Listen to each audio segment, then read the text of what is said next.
Her husband tried to humiliate her at his party. With a calm smile, she removed her coat, and everyone froze when they saw what she revealed. Everyone's heart shattered, and what appeared made every guest silent. "Hi, my beautiful family. Welcome to Mr. Peter's Stories. May the Almighty wrap every woman in a protection so strong that no pain, no worry, and no burden can touch her. May her footsteps be blessed, her heart be guarded, and her soul be lifted with a love that never fades. Women are the light of every home, the calm in every storm, and the heartbeat of every generation. Their patience is a miracle, their kindness is a gift, their strength is divine. I pray that every woman finds peace that stays, joy that grows, and honor that surrounds her everywhere she goes. May blessings flow to her effortlessly, may gentle days follow her, and may every silent prayer from her heart be accepted in the most beautiful way. Truly she deserves the highest respect on earth and the deepest love in heaven. If your heart respects women, like the video. If your soul values them, write, "I stand with respect." Dorothy Taylor had learned to smile through humiliation, but tonight would be the last time she ever had to. The Grand Belmore Hotel ballroom glittered with crystal chandeliers and the laughter of people who measured their worth in investment portfolios and vacation homes. Dorothy stood near the champagne fountain, watching her husband Dean Brando command the room like he owned it. In a way, he believed he did. He believed he owned everything he touched, including her. "Dean, darling, you must introduce me to your lovely wife," a woman in a silver gown cooed, her eyes scanning Dorothy's simple black coat with barely concealed disdain. Dean turned, his smile faltering for just a moment before he recovered. "My wife. Dorothy's just here for the free champagne." The nearby guests laughed, that polite laughter that cuts deeper than insults. "She doesn't really understand business events. I keep telling her to stay home, but she insists on tagging along." Dorothy's fingers tightened around her glass.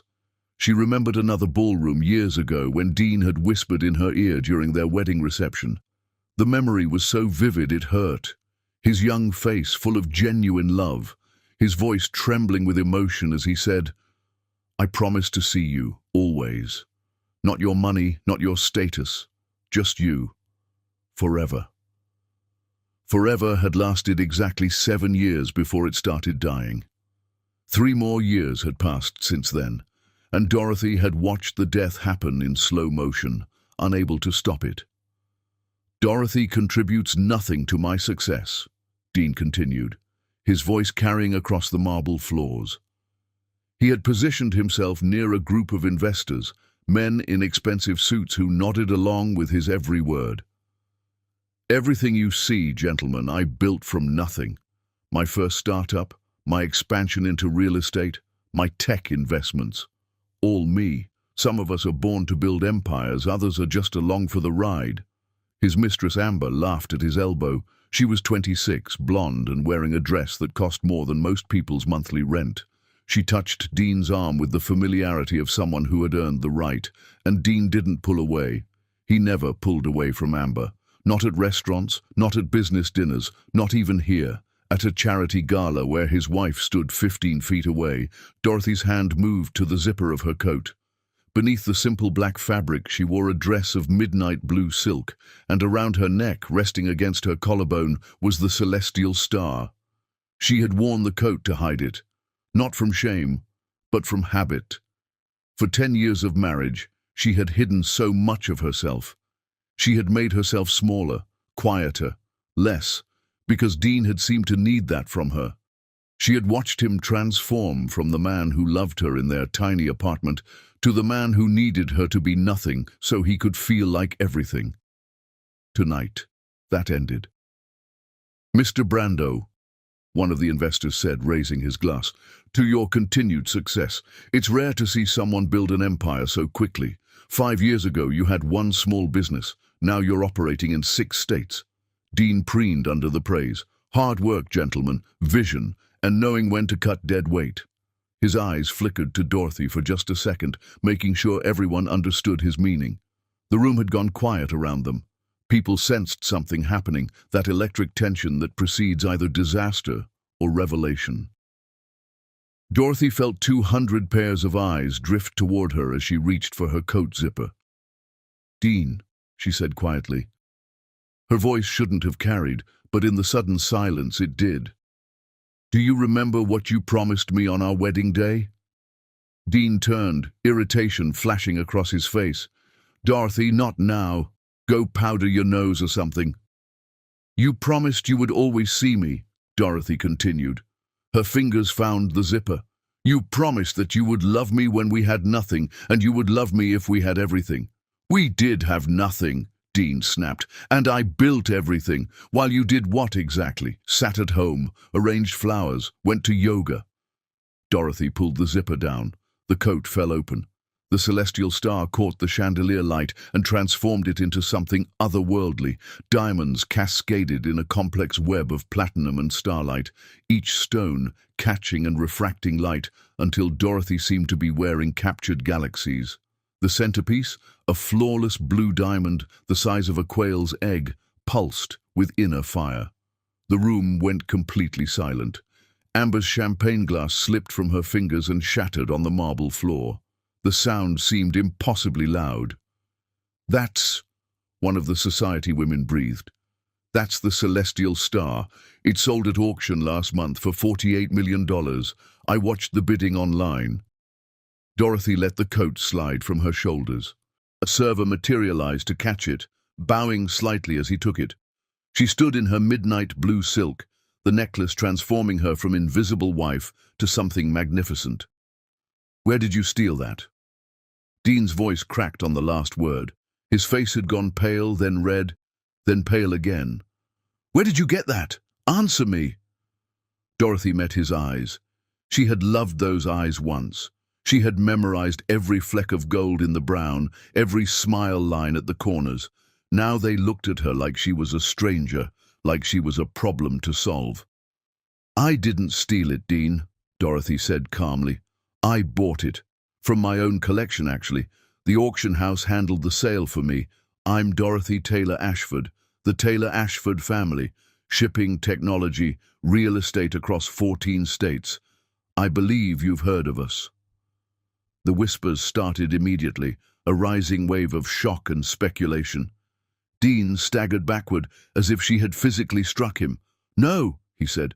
"No, you're just Dorothy. You're just my wife. You're nobody." "I was never just anything," Dorothy said quietly. "I was everything. You stopped looking." Outside, through the floor-to-ceiling windows, 10 Rolls-Royces pulled up to the hotel entrance in perfect formation. Each one was midnight blue, matching her dress. Chauffeurs in crisp uniforms emerged and lined up at attention. The ballroom erupted in chaos. Phones appeared, camera flashes lit up the room. The society women who had ignored Dorothy all evening surged forward, suddenly desperate to talk to her. The investors who had been praising Dean moments ago were recalculating everything they thought they knew. Dean pushed through the crowd toward her, his face contorted with rage and confusion. "This is impossible. Your family disowned you. You had nothing when we married. Nothing." "I had a trust fund I never touched," Dorothy said. "I had investments you never knew about. I had a father who controlled every aspect of my life until I met you. I thought you were different, Dean. I thought you loved me for me, not for what I could give you, so I hid everything and chose you. I chose love over money. I chose freedom over control." She stepped closer to him, and Dean actually flinched. "I was wrong," Dorothy continued. "You didn't love me for me. You just didn't know there was anything else to love me for. The moment you found success, the moment you felt powerful, you stopped seeing me at all.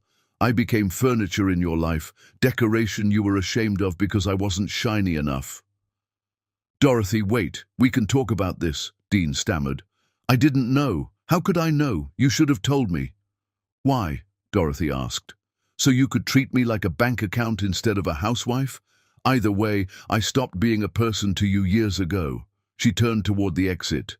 The crowd parted for her like the Red Sea. Flashbulbs popped. Someone was crying. Amber stood frozen, her face a mask of calculation, as she realized the man she had hitched herself to was revealed as nothing more than a facade. "Who are you?" Dean shouted after her, his voice breaking. The question echoed through the marble halls. Dorothy paused at the door. She looked back at her husband, at the man she had loved with everything she had, at the stranger wearing his face. "I'm the woman you stopped seeing 3 years ago," she said. "Goodbye, Dean." She walked out into the cool night air. The chauffeurs bowed as she approached. The door of the lead Rolls-Royce opened for her. She slid into the leather interior, and the door closed with a soft, final click. Through the tinted window, she could see Dean stumble out onto the hotel steps. He stood there, surrounded by cameras and whispers and the ruins of his carefully constructed world, looking lost. Dorothy didn't look back as the car pulled away. Behind her, the Grand Belmore Hotel blazed with light and scandal. Ahead of her, the road stretched dark and empty and full of possibility. For the first time in 3 years, Dorothy Taylor Ashford could breathe. Chapter 2. The truth of who she was. The penthouse had never felt like home, but tonight it felt like a museum of lies. Dorothy walked through rooms filled with expensive furniture Dean had chosen, art Dean had purchased, a life Dean had designed without asking her opinion once. She moved through the silence like a ghost, visiting her own haunted past, remembering the woman who had lived here and pretended to be happy. Her phone buzzed continuously. Text messages flooded in from people who hadn't spoken to her in years. Society women who had ignored her at every event suddenly wanted lunch dates. Business contacts she didn't know she had were offering partnerships. The news had spread fast. Dorothy Taylor, the invisible wife, was actually Dorothy Taylor Ashford, the invisible heiress. She turned off her phone and walked to the bedroom. From the back of her closet, behind clothes Dean had criticized for being too simple, she pulled out a box she hadn't opened in years. Inside were photographs. Real photographs, not the posed portraits that decorated the penthouse walls. These were printed images from when printing pictures still mattered, from when every photo meant something because film was limited and precious. The top photo showed 2 college students sitting on a brick wall outside the library. Dorothy was 22, wearing jeans and a sweater that had cost $15. Dean was 23, his hair longer than he wore it now, his smile genuine and unguarded. They were eating pizza from a box balanced between them, and they were laughing. She remembered that day with painful clarity. They had just taken their final exams. Dean had been stressed about his business degree, worried he wasn't smart enough, worried he would never amount to anything. Dorothy had dragged him outside, bought him pizza with her tutoring money, and told him he was going to change the world. "You see things differently than everyone else," she had said. "You see solutions where other people see problems. That's worth more than any grade." Dean had kissed her then, tasting like cheap pizza and hope. "Marry me," he had said suddenly. "We're broke," Dorothy had laughed. "So what? We'll be broke together. We'll eat pizza and be happy. I don't need money, Dorothy. I just need you." She had said yes that night. They got married at the courthouse with 2 friends as witnesses. Dorothy wore a white dress from a thrift store. Dean wore his only suit. They were deliriously happy. Dorothy's father found out about the marriage through a society page gossip column. He had shown up at their tiny apartment, fury radiating from every pore. "You married this nobody?" he had shouted, looking at Dean like he was dirt. "You threw away your future for this." "I didn't throw anything away," Dorothy had said quietly. "I chose my own life." "Then you're no daughter of mine," her father had spat. "You want to play poor? Fine. You're cut off. No trust fund, no family money, no help. Let's see how long love lasts when you can't pay rent." He had left, slamming the door hard enough to rattle their cheap dishes. Dean had held Dorothy while she cried, promising her they would be fine, they would make it work. Love was enough. And it had been. For a while, it truly had been. Dorothy looked at the next photo. Their first apartment. 1 bedroom, a kitchen so small they could barely both fit in it, furniture from yard sales and hand-me-downs. They were standing in the doorway, Dean's arm around her waist, both of them grinning like they had won the lottery. She remembered coming home from her 2 tutoring jobs to find Dean asleep at the tiny kitchen table, his head on his laptop, surrounded by business plans and cold coffee. She would wake him gently, and he would smile at her like she was the only thing that mattered. "How was your day?" he would always ask. "Better now," she would always answer. They would make dinner together in their impossibly small kitchen, dancing to music from Dean's phone, eating pasta because it was cheap and filling. Dean would tell her about his business ideas, his voice full of passion and excitement, and Dorothy would believe every word because his belief was infectious. "I'm going to build something amazing," Dean would say. "And when I do, the first thing I'm buying you is that house you drew, remember? The one with the big windows and the garden?" Dorothy had sketched it on a napkin once, her dream home. Dean had kept that napkin in his wallet, carrying her dreams with him everywhere he went. Another photo. Dean's first business pitch. He was standing in front of a room full of investors, wearing a suit Dorothy had altered herself because they couldn't afford a tailor. He looked terrified and determined in equal measure. Dorothy had been in the audience, silently cheering him on. He had failed that pitch. The lead investor had laughed at him, actually laughed, and said, "You're nobody, kid. Come back when you have a real track record." Dean had walked out of that building destroyed. Dorothy had found him sitting on the curb outside, his head in his hands. She sat down beside him and took his hand. "You're not nobody," she had said fiercely. "You're Dean Brando, and you're going to prove them all wrong." "How do you know?" Dean had asked, his voice small and broken. "Because I know you. I see you, and you're extraordinary." Dean had kissed her then, hard and desperate and full of love. "I love you so much it scares me sometimes," he had whispered against her lips. "Then let it scare you," Dorothy had whispered back. "I'm not going anywhere." But something had changed that day. Dorothy could see it now, looking back with the clarity of hindsight. That was the day Dean started believing he had to prove something. That was the day he started measuring his worth by what other people thought instead of what he knew to be true. The next photo showed Dean's first successful deal. He had landed a small contract, nothing huge, but it was real money, enough to start growing. They had celebrated at the same pizza place where they had gotten engaged, because that's what they did. They celebrated every victory at that pizza place. But Dean had been different that night. He kept checking his phone, worried about what investors thought, whether the news had reached the right people, whether he was being talked about yet.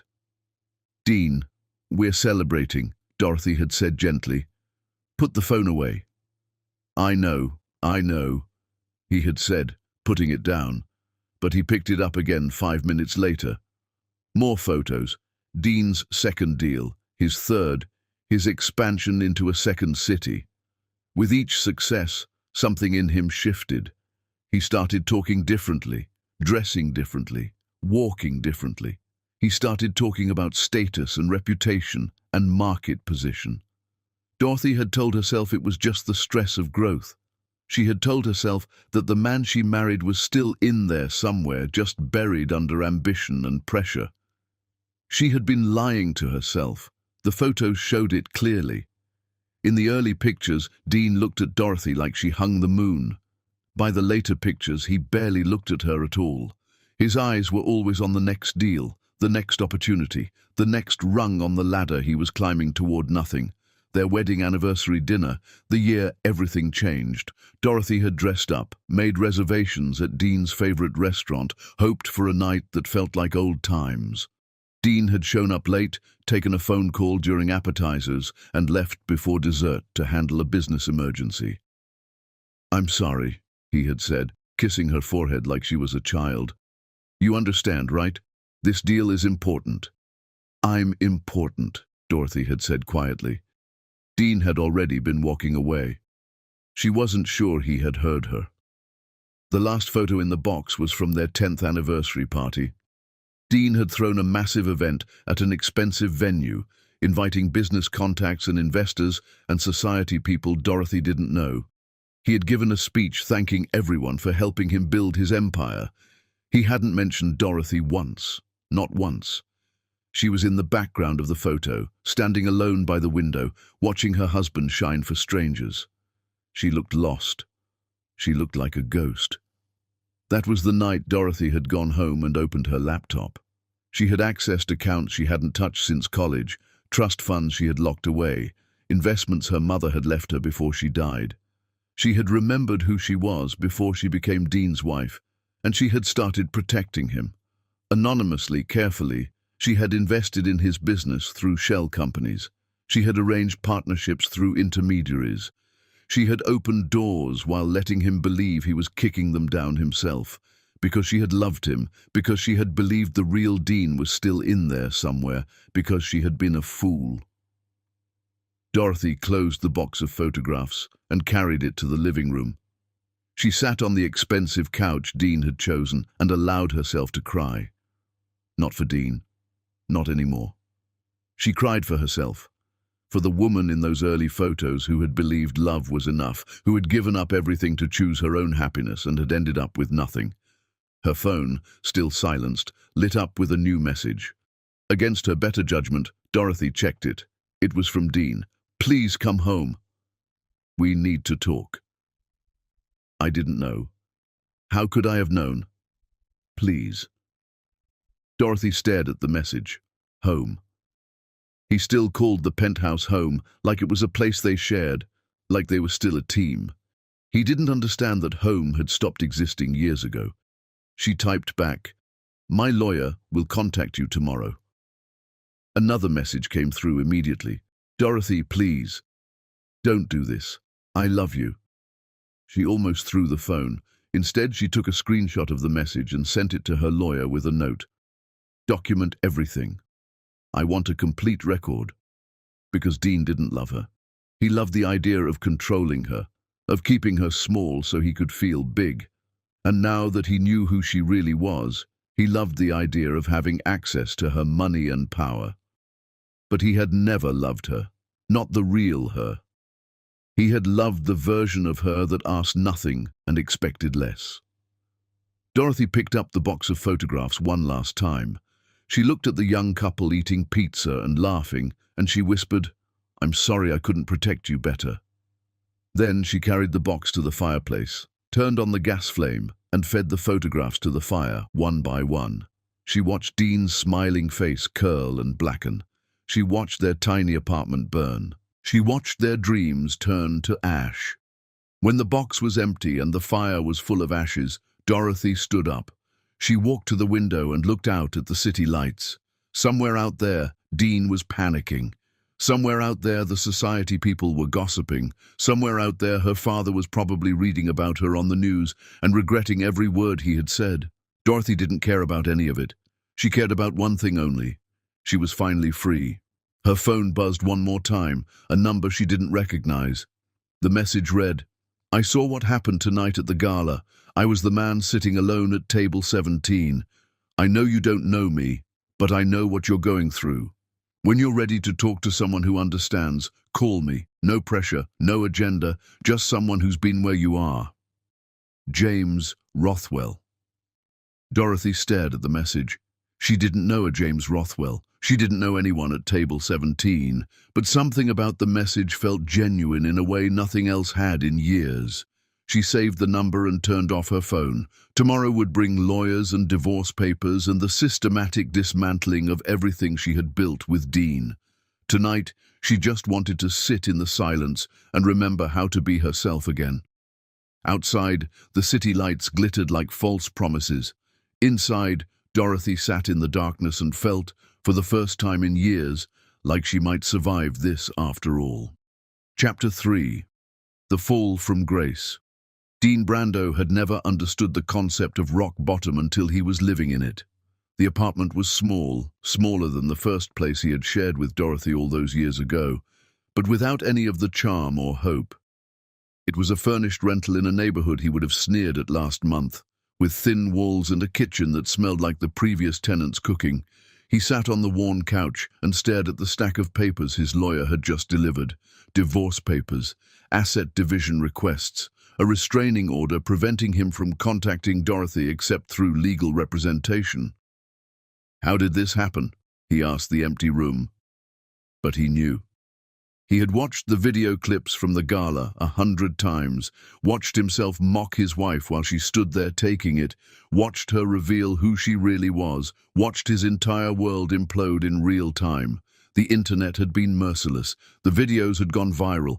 Everyone had an opinion about the arrogant husband who had humiliated his billionaire heiress wife. The comments were brutal. He really thought he was the prize. Imagine being that blind. She's better off without him. But worse than the internet's judgment was the silence from everyone who had called themselves his friends. His phone used to buzz constantly with lunch invitations, golf outings, networking opportunities. Now it sat silent on the coffee table, a dead weight of irrelevance. His business partners had called an emergency meeting yesterday. Dean had arrived expecting support, maybe even sympathy. Instead, he had walked into an ambush. "We need to talk about the company's direction," Marcus, his lead investor, had said without preamble. "We've done some digging, Dean. It's interesting. Every major deal you've closed, every expansion that succeeded, every partnership that materialized, they all have one thing in common." Dean's stomach had dropped. "What are you talking about?" "They all connect back to Taylor Ashford Holdings," Marcus had continued, sliding a folder across the table. "Shell companies, anonymous investors, mysterious partnerships. It was all her, Dean. Your wife built your empire, and you never even knew it." The folder had contained proof, transaction records, corporate filings, investment documents. Dorothy's fingerprints were everywhere, carefully hidden but undeniable once you knew to look. She had been the ghost in his machine, the invisible hand guiding his success, and he had taken all the credit while treating her like she was worthless. "So here's the situation," Marcus had said, his voice cold. "We invested in Dean Brando, the self-made success story. Turns out that was fiction. The real power was always your wife, and from what we're seeing online, you've thoroughly burned that bridge. So why exactly should we keep funding you?" Dean had stammered, tried to explain, tried to salvage something, but there was nothing to salvage. By the end of the meeting, Marcus and 2 other major investors had pulled out. Dean's business empire, the thing he had sacrificed his marriage to build, was collapsing faster than he could comprehend. He had called his lawyer in a panic. "Sue her. She can't just destroy my business like this. There has to be something we can do." His lawyer had sighed. "Mr. Brando, she hasn't done anything illegal. Your investors made their own choices. Your business partners are making their own decisions. Mrs. Taylor Ashford hasn't issued a single statement about you or your business. She's been completely silent." That was somehow worse. Dorothy wasn't even fighting him. She had simply removed herself from his life, and the house of cards he had built came tumbling down on its own. Dean's country club membership had been suspended pending review. His reservation at his favorite restaurant had been mysteriously lost. The society people who had hung on his every word now looked through him like he was invisible. He had become what he had always feared most, nobody. His bank account was dwindling fast, the penthouse he could no longer afford. The car lease was up for cancellation, the lifestyle he had built was vanishing like morning fog, and beneath it was just Dean, alone with the man he had become. A knock on the door startled him. He wasn't expecting anyone. Nobody knew where he was living except his lawyer and his younger brother. Dean opened the door to find his mother standing there, her face set in lines of disappointment he remembered from childhood. "Hi, Ma," he said quietly. "Dean," she said, walking past him into the apartment without waiting for an invitation. She looked around at the sparse space, the divorce papers on the coffee table, the half-empty bottle of whiskey he had bought yesterday and hadn't opened yet. Her expression softened slightly, but only slightly. "I raised you better than this." "I know," Dean said, closing the door. His mother sat on the couch, picked up the divorce papers and scanned them quickly. "She's not even asking for alimony. She's offering to let you keep everything you earned. Do you understand what that means?" Dean nodded miserably. It meant Dorothy didn't need anything from him. It meant she wanted nothing to do with him. It meant the final door was closing. "Do you know what your father would say if he were still alive?" his mother asked. "That I'm a disappointment," Dean answered. "No," his mother said sharply. "He would say that you forgot where you came from. Your father worked in a factory his entire life. He came home every night with his hands dirty and his back aching. And you know what he taught you? That a man's worth isn't what he owns, it's how he treats people, especially the people he loves." Dean felt tears burning his eyes.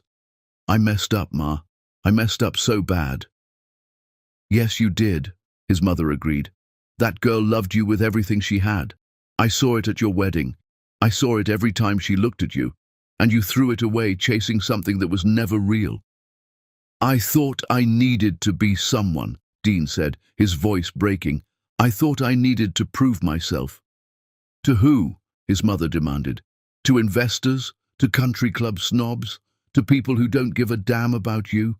Dean, you were already someone. You were Dorothy's husband. You were a good man building a good life. That should have been enough." "It wasn't enough for me," Dean whispered.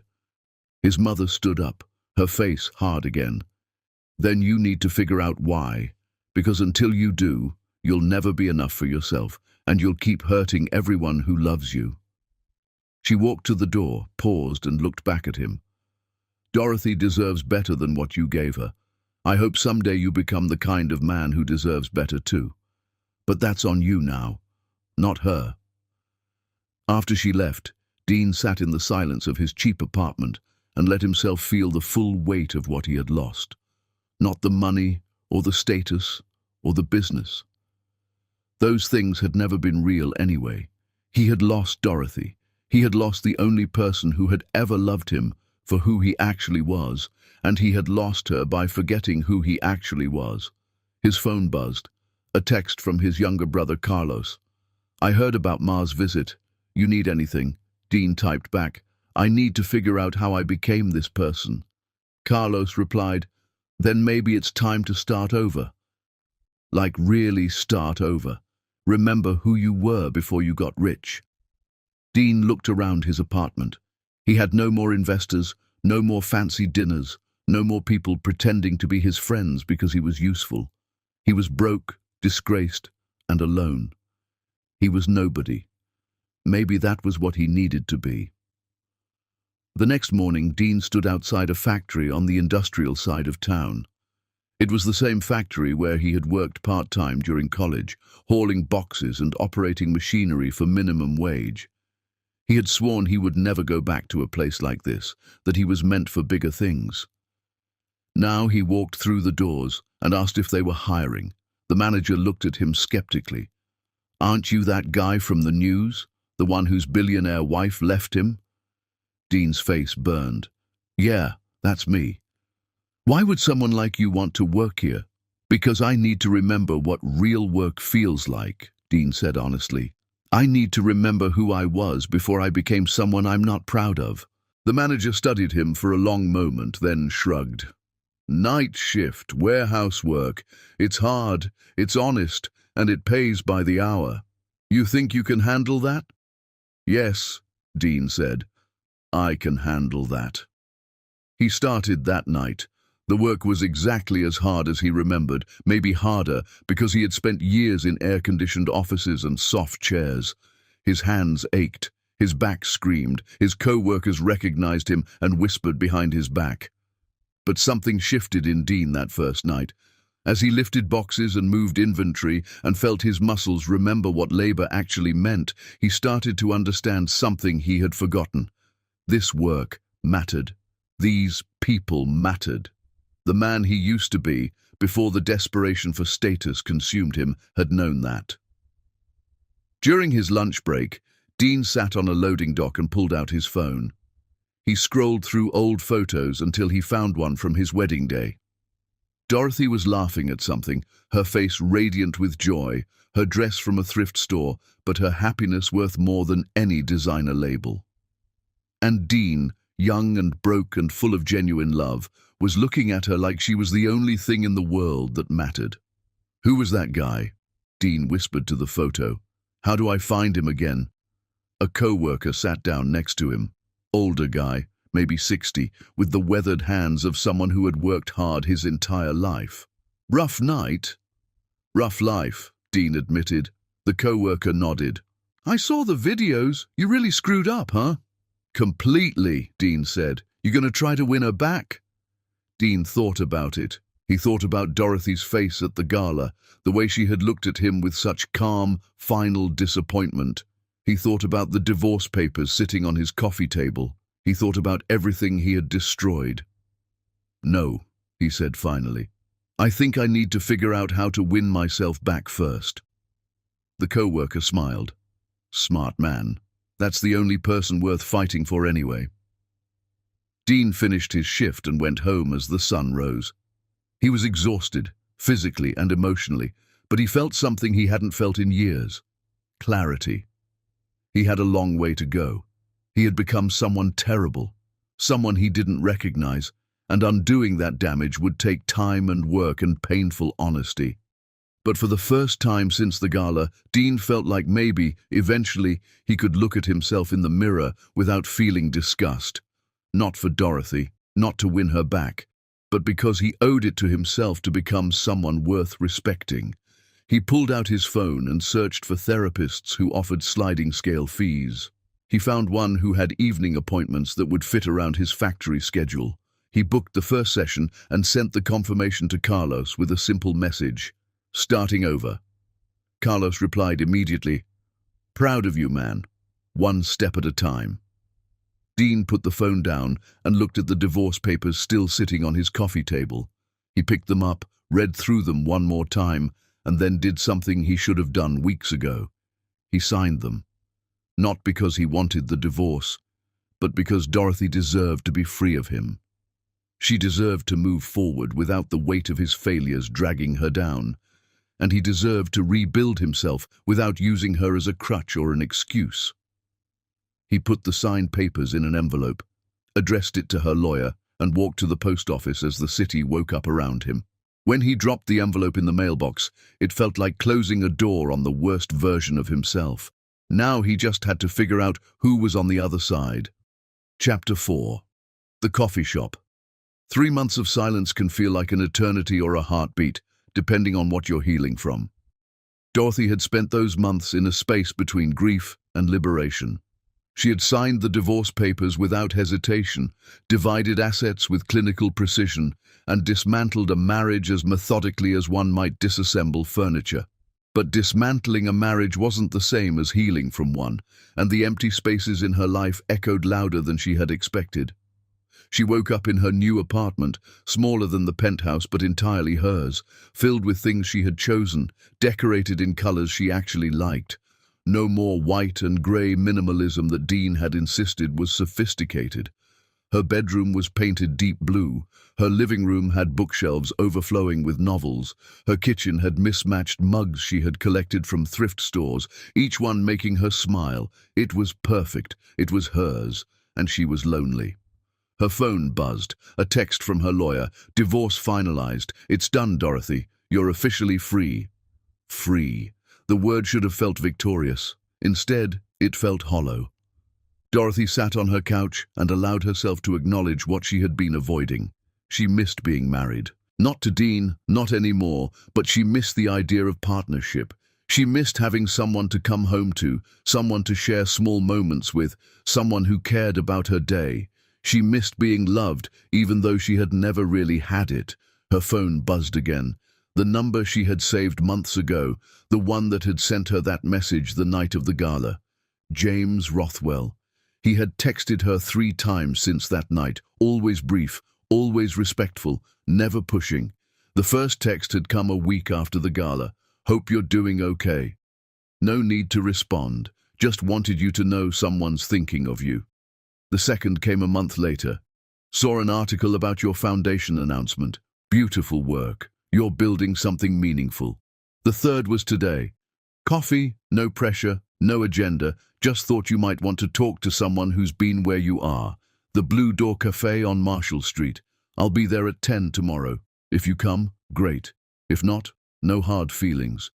James. Dorothy stared at the message. She didn't know this man. She didn't know what he wanted. But something about his messages felt genuine, patient, respectful. And she was so tired of being alone with her thoughts. She typed back, "I'll be there." The Blue Door Cafe was a small place tucked between a bookstore and a flower shop, the kind of neighborhood spot that survived on regulars and locals rather than Instagram tourists. Dorothy arrived at 10 exactly, nervous in a way she hadn't felt in years. James Rothwell sat at a corner table by the window. He was older than she expected, maybe late 50s, with silver hair and kind eyes that crinkled at the corners. He wore jeans and a simple sweater, nothing flashy, nothing designed to impress. When he saw her, he stood up and smiled, and the smile reached his eyes. "Dorothy," he said, extending his hand. "Thank you for coming. I know it was a gamble meeting a stranger." "A calculated gamble," Dorothy said, shaking his hand.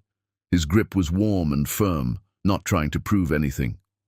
"I looked you up. You own the Rothwell hotel chain." "Impressive." "I've been lucky," James said, gesturing to the seat across from him. "And I've made enough mistakes to fill several lifetimes. Coffee? They make an excellent cappuccino here." They ordered coffee, and for the first few minutes, made small talk about the cafe, the neighborhood, the weather. Then James set down his cup and looked at her directly. "I should probably explain why I texted you," he said. "I was at the gala that night. Table 17, like I said. I saw what your husband did. I saw you walk out with more grace than most people could manage, and I recognized something in your face." "What did you recognize?" Dorothy asked quietly. "The look of someone who just realized they've been living a lie," James said. "I had that same look once. My wife, my ex-wife now, she was the one who called me out on it. We were at a business dinner, much like your gala. I was holding court, talking about my success, my vision, my accomplishments, and she just stood up in the middle of my speech and left." Dorothy leaned forward. "What did you do?" "I followed her, furious," James said.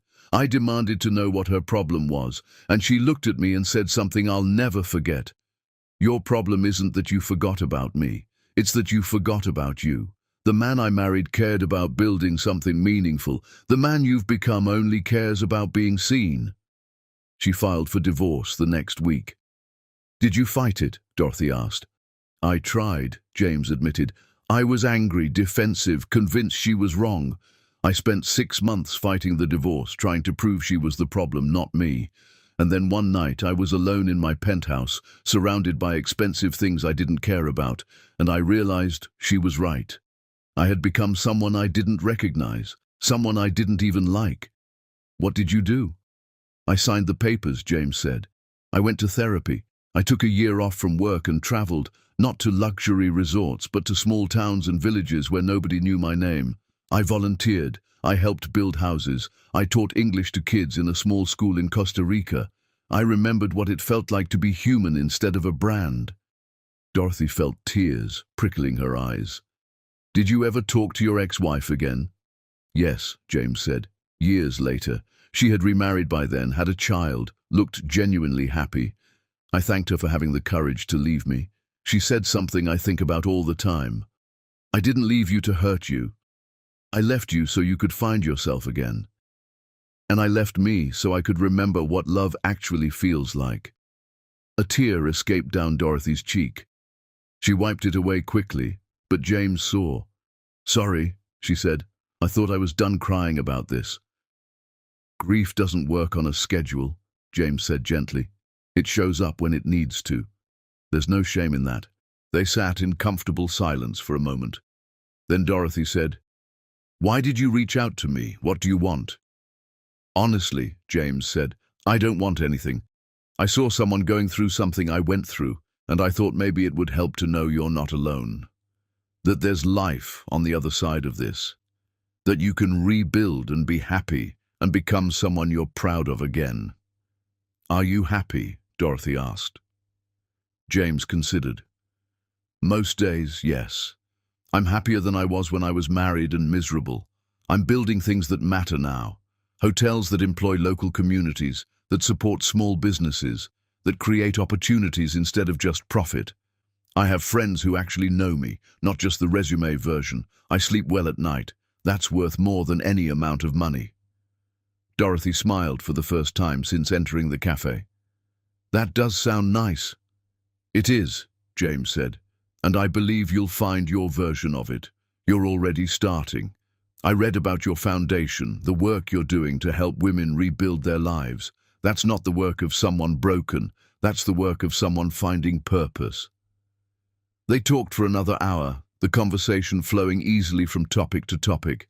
James told her about his hotels, his travels, his daughter from a previous relationship who was now a marine biologist studying coral reefs. Dorothy told him about her childhood, her father's controlling nature, her choice to hide her identity when she married Dean. Do you regret it? James asked. Hiding who you were? I regret that it didn't matter, Dorothy said. I thought if he loved me for me, without the money complicating things, it would be pure, real. But love doesn't work like that. Real love sees all of you and values all of you. I was testing him without telling him it was a test, and that wasn't fair to either of us. That's very self-aware, James observed. 3 months of therapy will do that, Dorothy said wryly. My therapist says I have a pattern of making myself smaller to make other people comfortable. We're working on it, James laughed. Good. The world has enough people taking up too much space. We need more people taking up the space they actually deserve. They exchanged phone numbers before leaving, and James walked her to her car. Can I ask you something? Dorothy said before getting in. Of course. Why aren't you married now? If you figured everything out and became this better person, why are you alone? James smiled. Who says I'm alone? I have friends, family, a life I love. I'm not married because I haven't met anyone who makes me want to be, and I'm okay with that. I'd rather be happy alone than miserable with the wrong person. But if the right person comes along, someone who sees me and lets me see them, I'd be open to it. I'm just not searching desperately for it. Dorothy nodded. She understood that. Thank you for today. I didn't realize how much I needed this. Anytime, James said. Really, call me if you need a friend. No expectations, no hidden agenda, just friendship. Dorothy drove home feeling lighter than she had in months. She had made a real friend who understood what she was going through because he had lived it. Someone who had survived the same kind of loss and come out the other side whole. When she got home, she found a letter in her mailbox. Her lawyer had forwarded it from Dean. She almost threw it away unopened, but curiosity got the better of her. Inside was a single piece of paper with Dean's handwriting. Dorothy, I signed the divorce papers. I'm not writing to ask for anything or to try to change your mind. I'm writing because I owe you an apology that isn't about me. I'm sorry I stopped seeing you. I'm sorry I made you feel small to make myself feel big. I'm sorry I took everything you gave me and treated it like it meant nothing. You deserved better than what I gave you. I'm working on becoming the kind of person who would deserve you, not to win you back, but because I can't live with who I became. I hope you find everything you're looking for. I hope someone loves you the way you deserve to be loved. Dean. Dorothy read the letter twice. It didn't change anything. It didn't make her want him back or forgive him completely. But it felt like a door closing properly this time, with both of them on the other side of it, acknowledging what had happened. She folded the letter and put it in a drawer. Then she pulled out her phone and texted James. Thank you again for today. Same time next week? He replied immediately. It's a date. Well, not a date. You know what I mean. I'll bring my famous coffee shop wisdom. You bring your amazing perspective. Deal? Dorothy smiled. Deal. She went to bed that night feeling something she hadn't felt in a long time. Hope. Chapter 5. The healing begins. Friendship, Dorothy discovered, was easier than romance and more powerful than she had remembered. Over the following weeks, she and James fell into a comfortable rhythm. Coffee every Wednesday morning at the Blue Door Cafe. Sometimes they talked about heavy things, her marriage, his past, the work of rebuilding yourself after breaking. Other times they talked about nothing important at all, books they were reading, shows they were watching, debates about whether pineapple belonged on pizza. James never pushed. He never asked invasive questions. He simply listened when she needed to talk and filled the silence with easy conversation when she didn't. It was the most uncomplicated relationship Dorothy had ever had with a man, and she treasured it. "I have a question," James said one Wednesday morning. They had been meeting for over a month now, and Dorothy had started to think of this table by the window as theirs. "What do you actually want to do? Not what you think you should do, not what sounds impressive. What makes you excited to wake up in the morning?" Dorothy stirred her cappuccino, considering. "I don't know if I've ever asked myself that question." "Then maybe it's time to start," James said gently. That conversation stayed with Dorothy all week. What did she want? She had money she could never spend in 10 lifetimes. She had freedom she was still learning how to use. But what did she actually want to build with all that freedom and resources? The answer came to her on a Saturday afternoon. She was walking past a community center when she saw a flyer. Support group for women leaving difficult relationships. On impulse, she went inside. The meeting was in a small room with mismatched chairs arranged in a circle. 12 women sat there, ranging in age from early 20s to late 60s. Some looked shell-shocked. Others looked determined. All of them looked tired. "We have a visitor," the group leader said kindly. "Would you like to introduce yourself?" "I'm Dorothy," she said, taking an empty seat. "I recently left my marriage. I thought maybe I could help or learn or just listen." What she heard in that room broke her heart and rebuilt it at the same time. Women who had been made to feel worthless. Women who had given up careers, dreams, identities to make their partners happy. Women who were brilliant and strong and had forgotten they were either of those things. One woman, maybe 30 years old with tired eyes, said, "I have a degree in engineering, but my husband convinced me I wasn't smart enough to work in the field. I've been a stay-at-home mom for 8 years. Now I'm leaving, and I don't even know who I am anymore." Dorothy felt that in her bones. "You're still an engineer," she said quietly. "Your degree didn't expire. Your intelligence didn't vanish. You just forgot how to see it." The woman looked at her with something like hope. "How do you remember?" "One day at a time," Dorothy said, "and with people who remind you until you can remind yourself." After the meeting, the woman approached her. "I'm Rachel. Thank you for what you said. It helped more than you know." "Can I ask you something?" Dorothy said. "If you could have anything to help you restart your career, what would it be?" Rachel laughed bitterly. "Money for childcare, so I could go back to school for my master's degree. Confidence that I'm not too old or too out of practice. Someone who believes in me. Take your pick. They're all impossible." "What if they weren't?" Dorothy asked. That night, Dorothy called James. "I need your help with something. Can we meet tomorrow?" They met at the cafe on Sunday morning, and Dorothy told him everything. About the support group, about Rachel, about the dozen women in that room who needed resources and encouragement, and someone to believe in them. "I want to build something," Dorothy said. "Not a charity that throws money at problems, a real program. Education funding, career counseling, childcare support, mental health resources, job placement, a complete system to help women rebuild their lives from scratch." James was quiet for a moment, then smiled. "That's a beautiful vision. How can I help?" "You've rebuilt hotels in struggling communities," Dorothy said. "You understand how to create systems that actually work, not just good intentions that fall apart. I have the money and the passion. I need your experience." "You have it," James said without hesitation, "but I have one condition." Dorothy raised an eyebrow. "What's that?" "This has to be truly yours," James said. "I'll help, but I won't take over. I won't make decisions for you. This is your vision, and you need to be the one driving it. Deal?" Dorothy felt something shift in her chest. Dean would have taken over immediately, convinced he knew better. James was offering support while insisting she stay in control. That was the difference between partnership and possession. "Deal," she said, extending her hand. James shook it, and they both started laughing at the formality. Over the next few weeks, they worked together on the foundation. James introduced her to architects, community organizers, and people who had built successful programs.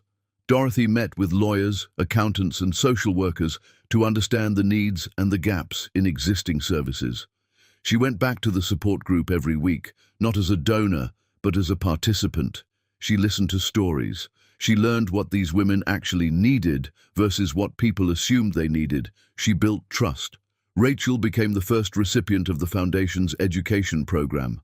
Dorothy funded her master's degree, arranged childcare, and connected her with a mentor in her field. Watching Rachel's face light up when she enrolled in classes was worth more than any business success Dorothy had ever achieved. "You gave me my life back," Rachel said, crying in Dorothy's arms. "No," Dorothy corrected gently. "You gave yourself your life back. I just helped with the logistics." One evening, after a foundation planning meeting, James and Dorothy sat on a bench outside the office building, watching the sunset paint the sky in shades of orange and pink. "Can I tell you something?" Dorothy asked. "Always," James said. "I'm happy," Dorothy said, surprised by her own words. "I wake up excited about the work we're doing. I go to bed feeling like I made a difference. I'm happy, and I didn't even realize it until just now." James smiled. "That's usually how it works. Happiness sneaks up on you when you're not desperately chasing it." "Thank you," Dorothy said, "for being my friend, for helping me build this, for not making me feel stupid for not knowing what I wanted." "You never needed me to tell you what you wanted," James said. "You just needed space to hear yourself think. I'm honored you let me be part of this journey." They sat in comfortable silence for a while. Then James said, "I have a confession to make." Dorothy's heart skipped. "Okay?" "I'm falling in love with you," James said quietly. "Not in a desperate, possessive way. Just in the way you fall for someone when you realize they make everything better just by being themselves. But I need you to know something important. I'm not telling you this because I expect anything. I'm telling you because I promised myself I'd never hide how I feel from someone I care about again. If you want to stay friends, we stay friends. If you need space, I'll give you space. Your happiness matters more to me than my feelings." Dorothy's breath caught. She looked at James, really looked at him. This man who had shown her what respect looked like. This man who had supported her vision without trying to control it. This man who was confessing his feelings while simultaneously releasing any claim on her response. "I don't know what I feel," Dorothy said honestly. "I'm still healing. I'm still figuring out who I am outside of being someone's wife. But I can tell you this. Whatever we're building here, friendship or something more, it feels real in a way nothing has felt real in a very long time." "That's enough," James said. "That's more than enough." "Can I ask you something?" Dorothy said. "Will you wait? Not indefinitely, not like you're on hold, but will you let this be whatever it becomes naturally?" "I've been alone for years," James said. "I'm good at being alone, but I'm also good at being patient. So, yes, I'll wait. Not because I'm waiting for you to make a decision, but because whatever this becomes, I want it to be right. Not rushed, not forced, not built on need or loneliness or trying to fix each other. Just two whole people choosing each other." Dorothy leaned her head on his shoulder. "How did you get so wise?" "Therapy and failure," James said, making her laugh. "Lots of both." They sat there as the sun set completely and the streetlights flickered on. Dorothy felt safe in a way she had never felt with Dean. Not because James was protecting her, but because he trusted her to protect herself and simply chose to sit beside her while she did. Her phone buzzed, a text from an unknown number. "Dorothy, it's Rachel. I got an internship. They loved my resume. I start next month. I can't believe this is happening. Thank you doesn't even begin to cover what you've given me." Dorothy showed James the message. "This is what it's all about," she said. "This right here." "You're changing lives," James said. "Never underestimate the power of that." They walked to their cars together, and before they parted, James hugged her. It was the first time they had hugged, and it felt different than any hug Dorothy had ever experienced. It felt like coming home to a home she was still building, one moment at a time. "Same time next week?" James asked. Always, Dorothy said. She drove home with the windows down, letting the cool evening air clear her head. Her phone buzzed again. Another unknown number. She almost didn't check it, but something made her look. It was from Dean. I saw the announcement about your foundation. It's beautiful work. You're doing what you were always meant to do. I'm proud of you. Not that my pride matters, but I wanted you to know. Dean. Dorothy stared at the message for a long moment. Then she did something she never thought she would do. She replied, "Thank you. I hope you're doing well too." It wasn't forgiveness, not completely, but it was closure. It was the acknowledgement that they had both moved forward, both changed, both survived. She fell asleep that night thinking about James's words, two whole people choosing each other. For the first time in her life, Dorothy felt like she was becoming whole. Not someone's wife, not someone's daughter, not someone's anything.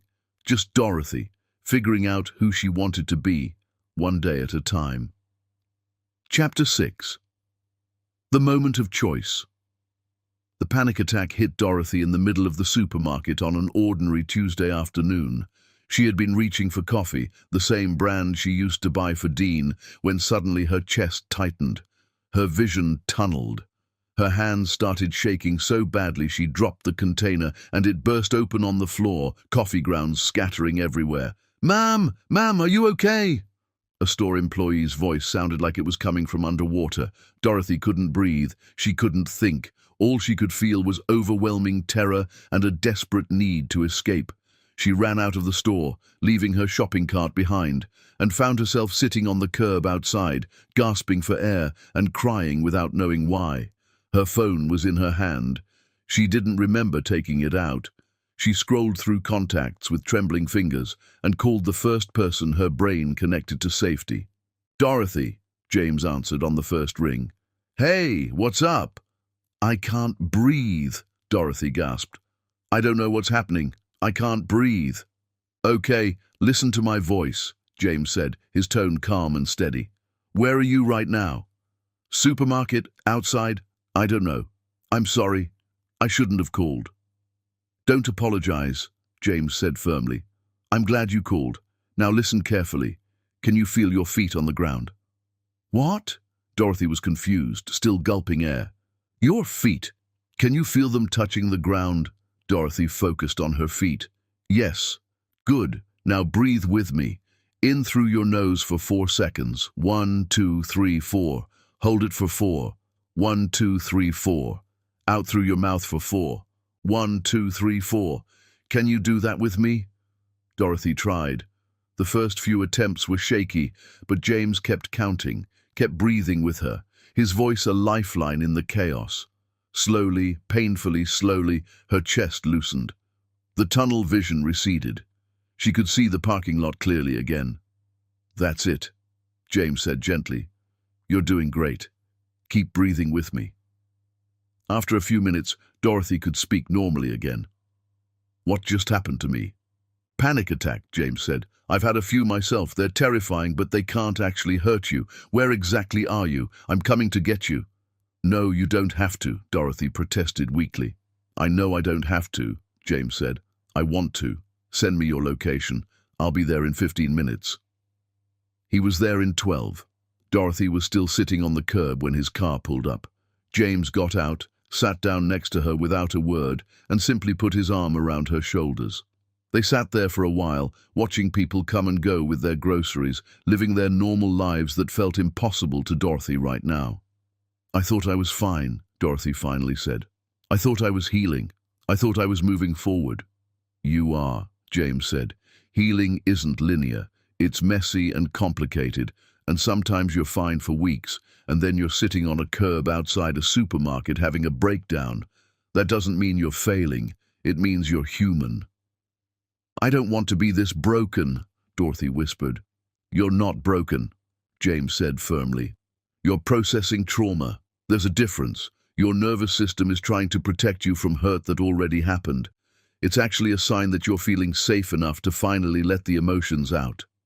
Dorothy leaned against him. "How do you know all this?" "Therapy," James said. "Years of it after my divorce. My therapist explained that when you're in survival mode, you don't have time to process emotions. You just react and cope and keep going. But when you finally feel safe, all those suppressed emotions come flooding back. It's brutal, but it's also healing. I hate it, Dorothy said. I know, James said, but I promise it gets better. Not easier, but better. They sat in silence for a while longer. Then James said, "Do you want to talk about what triggered it?" Dorothy told him about the coffee, about how seeing it had suddenly made her remember all the mornings she had made Dean's coffee exactly how he liked it, while he barely acknowledged her presence. How she had been such a small part of his morning routine, and he had been the entire center of hers. How she had poured love into every mundane task, and he had taken it all as his due. "I thought I was over it," Dorothy said. "I thought I had processed this." "Maybe there are layers," James suggested. "Maybe you processed the big hurt, and now you're getting to the smaller ones. The death by 1,000 cuts kind of hurt." Dorothy nodded. That made sense. "I'm tired of crying about him. I'm tired of letting him take up space in my head." "Then maybe it's time to take a real break," James said. "Not from your foundation work, not from your life, but from the pace you've been keeping. When's the last time you did nothing?" Dorothy couldn't remember. Since leaving Dean, she had thrown herself into building the foundation, attending therapy, helping Rachel and the other women, meeting with James for coffee and planning sessions. She had been running at full speed, too afraid to stop because stopping meant feeling.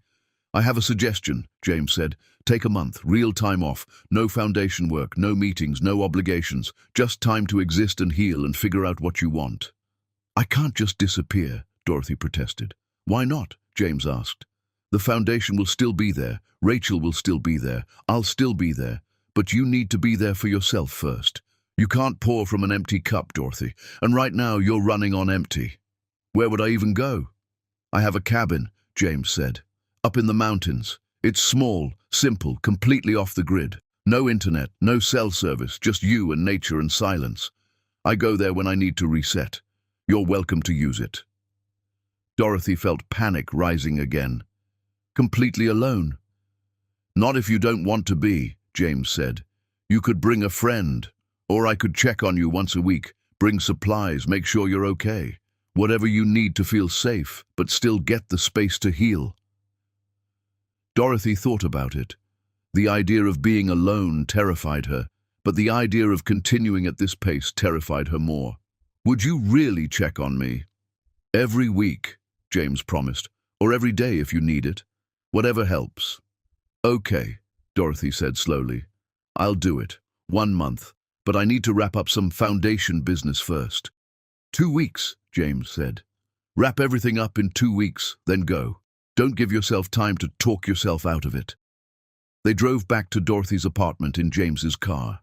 He insisted on coming up with her, making sure she was okay and cooking her dinner even though she protested she wasn't hungry. "You're eating anyway," James said, pulling out pasta and vegetables from her fridge. "Panic attacks burn through a lot of energy. Your body needs fuel." While he cooked, Dorothy sat at her kitchen counter and watched this man move through her space with easy familiarity. He wasn't trying to fix her or save her. He was just being present, offering support without smothering her, giving help without making her feel helpless. "James," she said suddenly. He was stirring pasta sauce, his back to her. "Why are you so good at this?" He turned, surprised. "At what?" "At knowing what I need, at being there without being overwhelming, at helping without making me feel weak." James set down the spoon and came to sit across from her at the counter.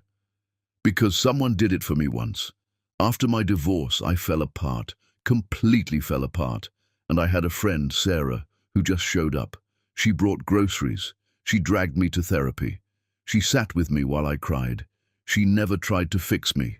She just kept showing up until I could fix myself. When she died 2 years ago, I promised myself I would be that person for someone else if I ever got the chance. So this isn't about you owing me anything. This is about me paying forward the kindness I received." Dorothy felt tears welling up again, but they were different this time. Not tears of pain, but of gratitude. Sarah sounds like she was an amazing person. She was, James said, smiling. She would have loved you. She had the same kind of quiet strength you have, the kind that looks soft until you realize it's made of steel. They ate dinner together, talking about nothing important. James told her about the cabin, about the hiking trails nearby, about the lake where you could see stars so clearly it felt like you could reach out and touch them. He told her about the silence there, how it was scary at first but eventually became peaceful. "Promise me something," James said as he was leaving that night. "What?" "If you're up there and you're struggling, you'll call me. Even if there's no cell service at the cabin, drive to the nearest town and call. Don't suffer alone." "I promise," Dorothy said. She hugged him, holding on a little longer than usual. "Thank you for today, for coming when I called, for not making me feel crazy." "You're not crazy," James said. "You're healing. There's a world of difference."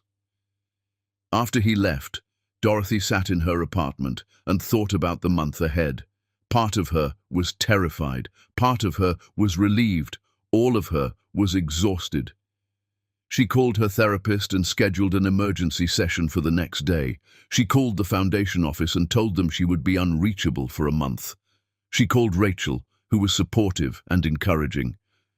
"You've given so much to all of us," Rachel said. "It's time to give to yourself." The next 2 weeks passed in a blur of preparation. Dorothy wrapped up foundation business, delegated responsibilities, ensured everything would run smoothly in her absence. She packed for the cabin, simple clothes and books and a journal her therapist had recommended. On her last therapy session before leaving, her therapist said something that stayed with her. "You've spent your whole life being what other people needed. Your father needed you to be obedient. Dean needed you to be small. The foundation women need you to be strong. Maybe it's time to figure out what Dorothy needs Dorothy to be." The night before she left, James came over with supplies for the cabin. He drew her a map, showed her where everything was, gave her emergency numbers for the ranger station and the nearest town clinic. "Are you scared?" he asked. "Terrified," Dorothy admitted. "What if I get up there and I can't handle it? What if the silence is too much?" "Then you come back," James said simply. "This isn't prison, Dorothy. It's a choice. You can leave any time. But I think you're stronger than you believe you are. I think you'll surprise yourself." "Will you miss me?" Dorothy asked, then immediately felt stupid for asking. But James just smiled. "Every day. But I'll be happy knowing you're taking care of yourself. That's more important than my missing you." The next morning, Dorothy packed her car and drove toward the mountains. In her rearview mirror, the city grew smaller and smaller. In front of her, the road stretched empty and full of possibility. She was alone, truly alone, for the first time in her adult life, and while that terrified her, it also felt like freedom. Chapter 7. The Awakening. The cabin was exactly as James had described, small, simple, and surrounded by silence, so profound it felt like a physical presence. Dorothy stood on the wooden porch for a long time before going inside, just listening. Birds sang, wind moved through pine trees, a stream gurgled somewhere nearby. There were no car horns, no sirens, no human voices, just nature breathing its ancient rhythm. Inside, the cabin was one large room with a loft bed, a small kitchen, a wood stove, and floor-to-ceiling windows overlooking the forest. It was rustic but clean, with touches that spoke of James's presence. Books on a shelf, firewood stacked neatly by the stove, a note on the table. "Dorothy, welcome to my favorite place on earth. The wood stove is temperamental but responds well to patience. The hiking trail behind the cabin leads to the lake about an hour's walk. The nearest town is 40 minutes east if you need anything. But mostly, I hope you don't need anything except this silence. Remember, healing isn't pretty, it isn't linear, and it isn't fast. Be patient with yourself. I'll check on you next week. James." Dorothy smiled at the note, then felt tears starting again. She had cried more in the past few months than in the previous 10 years combined. She was exhausted by her own emotions. The first few days were harder than she expected. The silence that had seemed peaceful at first became oppressive. Her thoughts were too loud. She kept reaching for her phone, forgetting there was no service. She started conversations with herself, then stopped, feeling foolish. She cleaned the cabin compulsively. She reorganized the books. She chopped firewood until her hands blistered. She did anything to avoid sitting still, because sitting still meant thinking, and thinking led to feeling. On the fourth night, Dorothy lit the wood stove and sat in front of it with the journal her therapist had given her. She had been avoiding it, afraid of what she might write if she was truly honest. "Just start," she told herself. "Start anywhere." She wrote, "I am angry." Once she started, she couldn't stop. The words poured out in messy handwriting, stream of consciousness honesty she had never allowed herself. She was angry at Dean for wasting 10 years of her life. She was angry at herself for allowing it. She was angry at her father for making her believe love was control. She was angry at a world that told her to be small, be grateful, be quiet, be less. She wrote pages and pages, her hand cramping, tears falling onto the paper and smearing the ink. She wrote until she was empty, until there were no more words, until the anger had somewhere to live outside her chest. When she finished, dawn was breaking outside. She had written through the entire night. Dorothy felt hollowed out, but somehow lighter, like lancing a wound and finally letting the poison drain. She slept until afternoon, then woke feeling different, clearer. She made breakfast, or maybe it was lunch, and ate it slowly on the porch, actually tasting the food instead of just consuming it. The week passed in a rhythm that gradually became comfortable. She hiked every morning, pushing her body until she was too tired to think. She spent afternoons reading or just sitting on the porch, watching the forest. She journaled every evening, peeling back layers of herself she had buried for so long. She wrote about her mother, who had died when Dorothy was 16, how she had been gentle and kind, everything Dorothy's father wasn't, how she had tried to protect Dorothy from his controlling nature, but hadn't lived long enough to finish the job. She wrote about college, about meeting Dean, about the intoxication of first love, how pure it had felt, how right. She wrote about the slow death of her marriage, about all the small moments when she should have spoken up but didn't, about how she had made herself an accomplice in her own erasure. And she wrote about James, about how terrifying it was to feel something real again, about how she didn't trust herself to know the difference between love and need, between genuine connection and desperate grasping for safety. On the 7th day, she heard a car approaching. James appeared with bags of groceries and that familiar easy smile. "You're still here," he said. "I had odds with myself you'd last 3 days." "I wanted to leave on day 2, Dorothy admitted, helping him carry bags inside. "But something made me stay." They unpacked groceries together, and James made them lunch while Dorothy told him about the week, about the silence becoming bearable, about the journaling, about the anger she had finally let herself feel. "Anger is important," James said. "People act like it's a negative emotion, but sometimes anger is what teaches you to set boundaries. Sometimes anger is what tells you that you deserved better." "I'm tired of being angry," Dorothy said. "Then maybe you're moving through it," James suggested. "Anger is usually a phase of grief. Once you acknowledge it, once you let yourself really feel it, you can start letting it go." They sat on the porch after lunch, drinking coffee and watching birds. It felt easy, natural, like they had been doing this for years instead of months. "Can I ask you something?" Dorothy said. "Always. That night I called you, having the panic attack. How did you know exactly what to do?" James was quiet for a moment. "After Sarah died, I fell apart again. Different than the divorce, but just as complete. I had panic attacks for months. Couldn't leave my house, couldn't function. A therapist taught me that breathing technique, and it saved my life. So when you called, I just did for you what someone once did for me." "You've lost a lot," Dorothy observed. "I have," James agreed. "But I've also gained a lot. Perspective mostly. Understanding that loss is part of living, not something to be avoided at all costs. The worst thing that can happen to you is losing someone you love. The second worst thing is never loving anyone enough to risk that loss." Dorothy turned to look at him, really look at him. This man who had shown up for her consistently, who asked nothing, who offered everything freely. This man who was honest about his feelings but didn't weaponize them. This man who was unlike anyone she had ever known. "I think I'm falling in love with you," she said. James's eyes widened. "Dorothy." "Wait, let me finish," she said. "I'm terrified to say it. I'm terrified because I don't trust my own judgment anymore. But I also know that I've never felt this safe with anyone. I've never felt this seen. You don't need me to be anything except who I am, and that's either love or the closest thing to it I've ever experienced." James took her hand. "Can I tell you what I think? Please." "I think you're healing," James said gently. "I think you're discovering who you are outside of being someone's anything. And I think that's beautiful and important and necessary.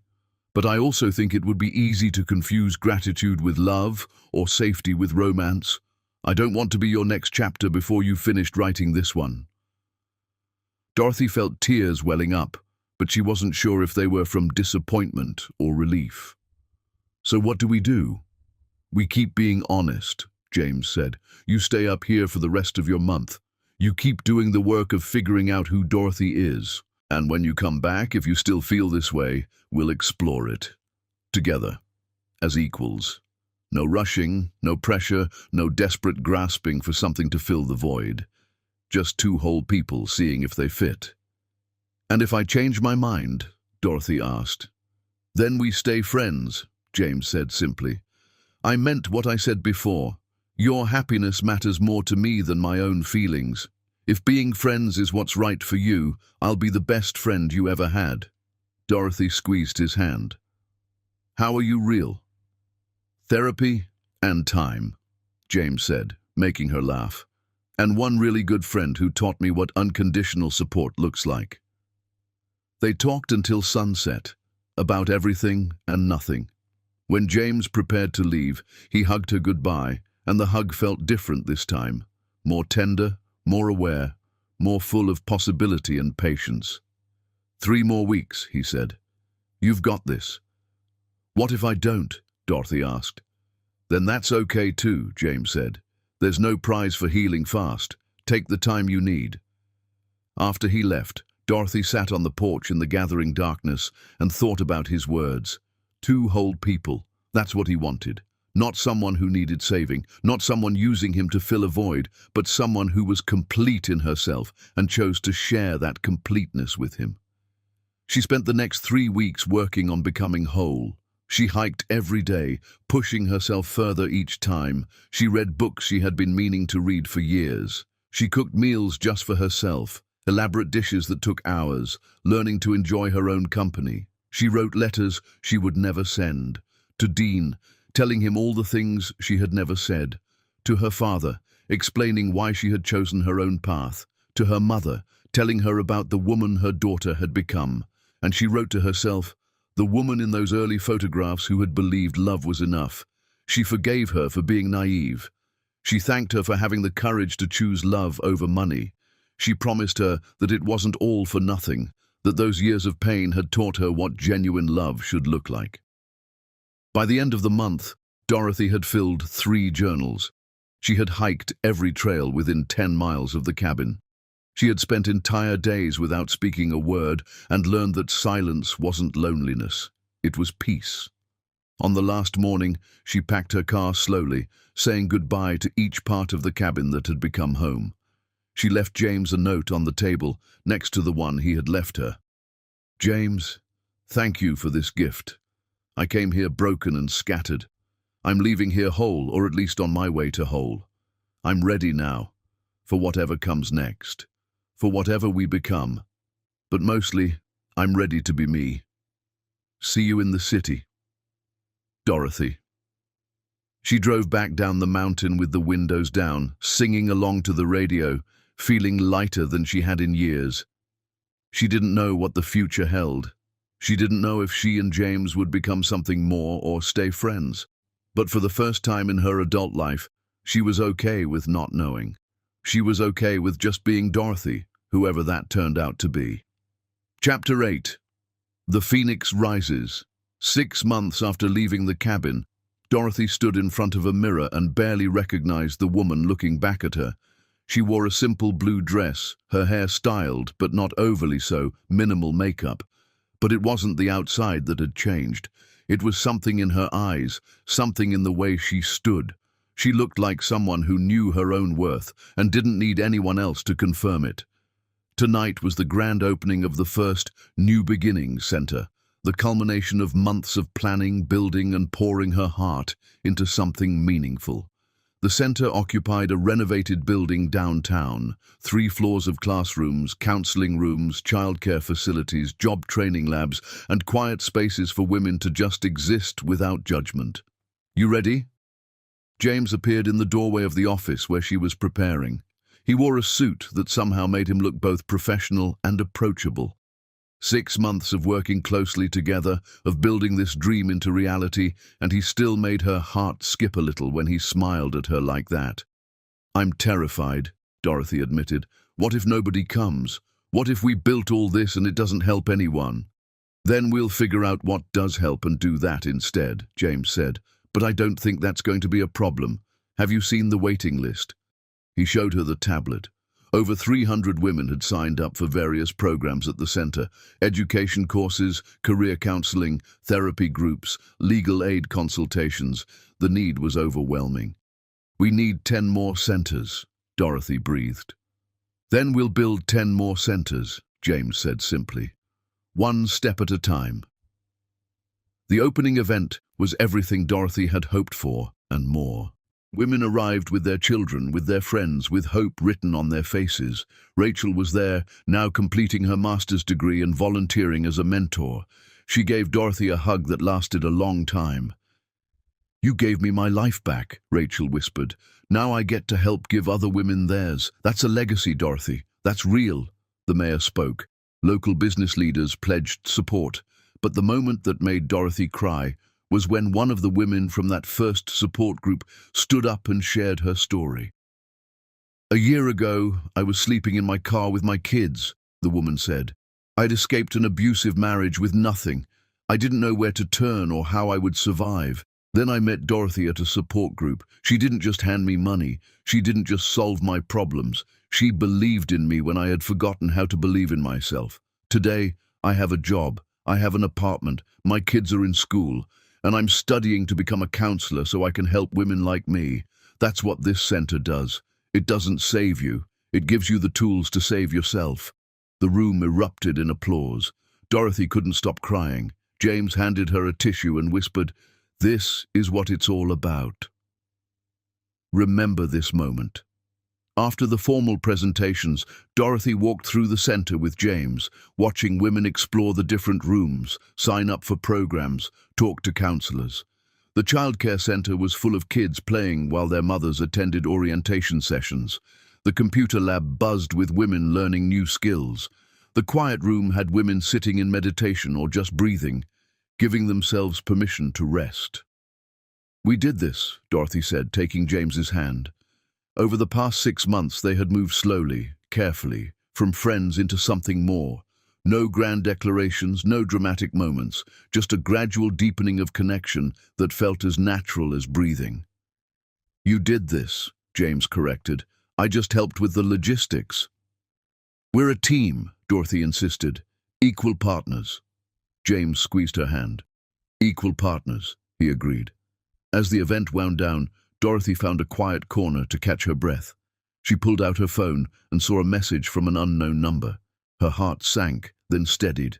She wasn't that woman anymore. She wasn't afraid of messages from her past. It was from Dean. "I saw the news coverage of your center opening. It's incredible, Dorothy. You're changing the world. I want you to know I'm engaged now. To a woman named Maria. She knows everything about my past, about what I did to you. She challenges me every day to be better. I'm working as a manager at the factory, and I'm happy. Really happy in a way I never was when I was chasing money and status. I hope you're happy too. You deserve every good thing. Dean." Dorothy read the message twice. She felt nothing sharp, nothing painful, just a quiet acknowledgement that they had both moved forward, Both found their way to better versions of themselves. She typed back, "I'm glad you found happiness, Dean. Truly, take care of yourself." Then she put her phone away and went to find James. He was talking to a group of donors, charming them in that easy way he had. When he saw her approaching, he excused himself and came to meet her. "Everything okay?" he asked. "Everything's perfect," Dorothy said. "Dean texted. He's engaged, he's happy."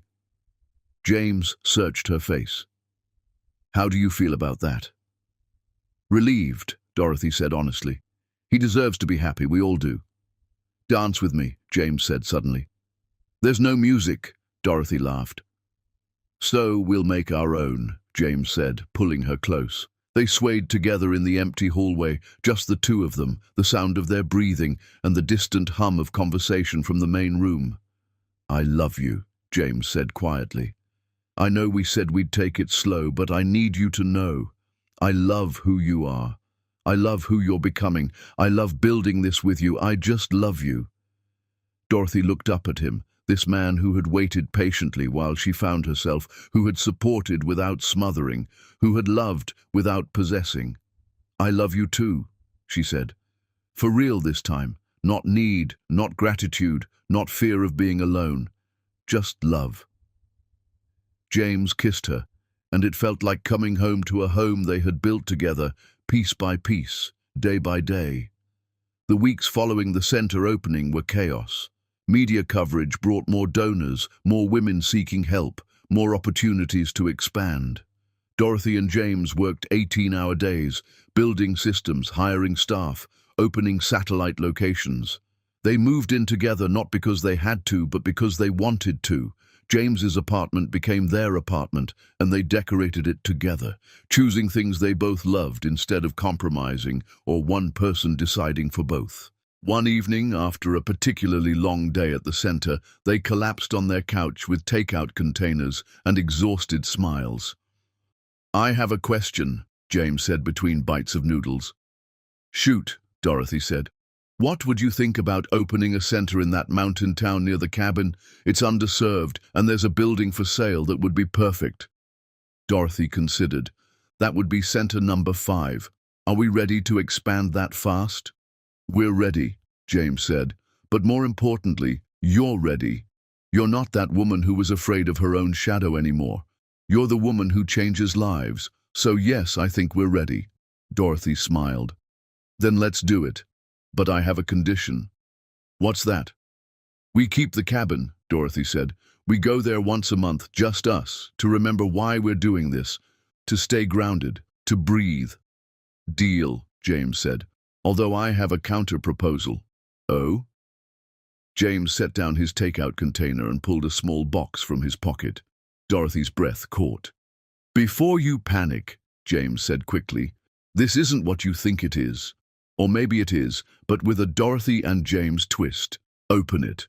Dorothy opened the box with shaking hands. Inside were 2 matching silver rings, simple and elegant. "These are promise rings," James explained. "Not engagement rings, just a promise. A promise that we're building this life together as equals. That we'll keep choosing each other every day for as long as it feels right. No pressure, no timelines, no societal expectations. Just us, building something real." Dorothy slipped one ring on her finger. It fit perfectly. "How long have you been planning this?" "Since the day you came back from the cabin and I saw who you had become," James admitted. "I knew then that I wanted to build a life with you, but I also knew that you needed time to be sure, so I've been carrying these around, waiting for the right moment." "This is the right moment," Dorothy said, putting the matching ring on his finger. "James Rothwell, I promise to keep choosing you. I promise to be your equal partner. I promise to build this beautiful, messy life with you, one day at a time." They kissed, and it felt like sealing something sacred. Not a traditional engagement, not a rush toward marriage, just 2 people acknowledging that they were building something worth protecting. That night, lying in bed with James's arm around her, Dorothy thought about how far she had come.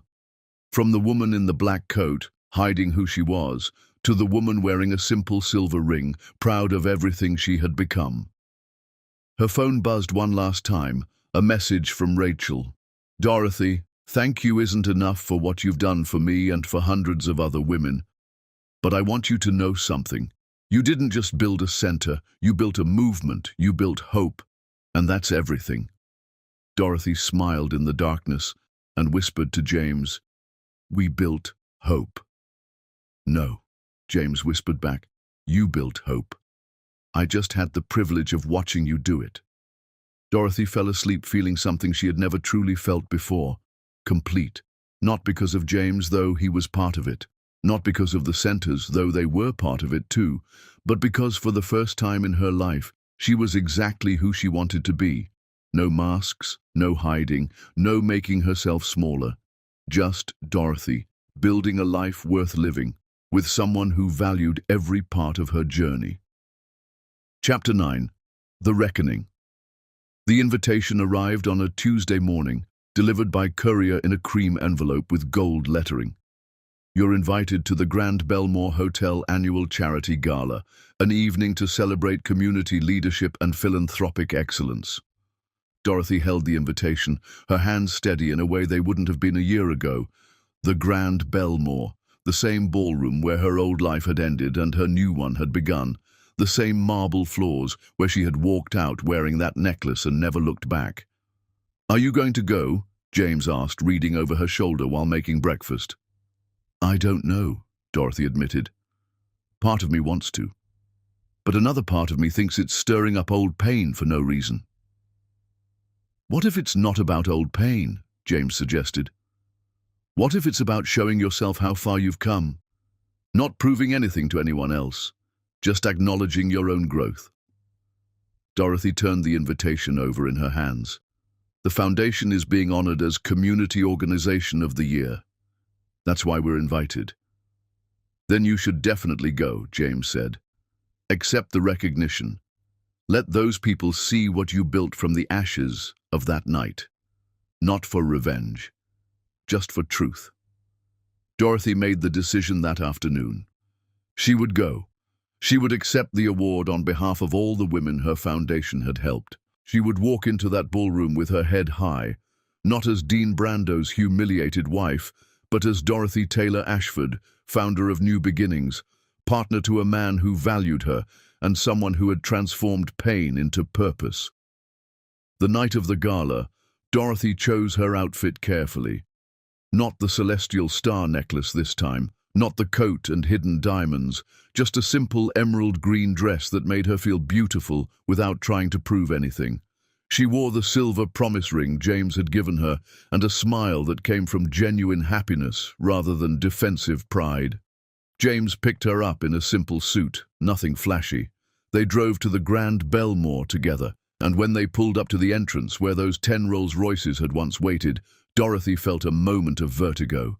The memories came flooding back, Dean's cruel words, Amber's laughter, her own trembling hands on that coat zipper. "You okay?" James squeezed her hand. "I'm okay," Dorothy said, and she meant it. That was a different woman. She needed armor. I don't. They walked into the ballroom together, and Dorothy felt every eye turned toward them. But this time the attention didn't feel like judgment. It felt like acknowledgement. People approached them all evening. Donors who had contributed to the foundation, business leaders who wanted to partner with them, women who had gone through the programs and wanted to say thank you. "Dorothy Taylor Ashford," a voice said behind her. Dorothy turned to find Amber, Dean's former mistress, looking significantly less confident than she had a year ago. "I didn't expect to see you here." "Hello, Amber," Dorothy said calmly. "How have you been?" Amber shifted uncomfortably. "I wanted to apologize for that night, for my part in humiliating you. I was young and stupid and chasing something that wasn't real. I'm sorry." Dorothy studied her for a moment. Amber looked different too, less polished, less predatory, more human. "Thank you for saying that. I hope you found what you were looking for." "I didn't," Amber admitted, "but I learned what not to look for, which is maybe just as important. What you're doing with your foundation, it's amazing. I've been volunteering at one of your centers, just administrative work, but it feels good to do something that actually matters. Dorothy smiled. Then maybe we both found our way to better versions of ourselves. After Amber left, James wrapped his arm around Dorothy's waist. That was generous of you. Forgiveness isn't generosity, Dorothy said. It's freedom. I don't need to carry anger toward people who don't matter to me anymore. The Master of Ceremonies called everyone to attention. It's time to present our Community Organization of the Year award. This year's recipient has transformed countless lives through innovative programs supporting women and families in transition. Please welcome Dorothy Taylor Ashford, founder of New Beginnings. Dorothy walked to the stage, her heart pounding but her steps steady. She looked out at the crowd, at the same faces that had watched her humiliation, and she felt nothing but peace. Thank you for this recognition, she began. But this award doesn't belong to me.